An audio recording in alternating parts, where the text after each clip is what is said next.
आज काही ठिकाणी संथ गतीने देखील मतदान झालं, त्याचा काय फटका बसलाय पाहूया टॉप 9 बातम्यांमधून। मुंबईतील मतदानाच्या आढाव्यासाठी ठाकरे कुटुंब रस्त्यावर। उद्धव ठाकरे यांचा माहीम तर आदित्य ठाकरेंना वरळी परिसरात त्यांनी घेतला आढावा।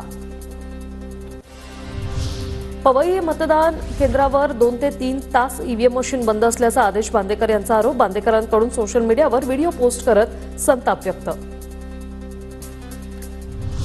अधिकारी मतदान प्रक्रियेविषयी गंभीर नाहीत, मतदान प्रक्रिया स्लो करण्यात आल्याचा जितेंद्र आव्हाड यांचा आरोप।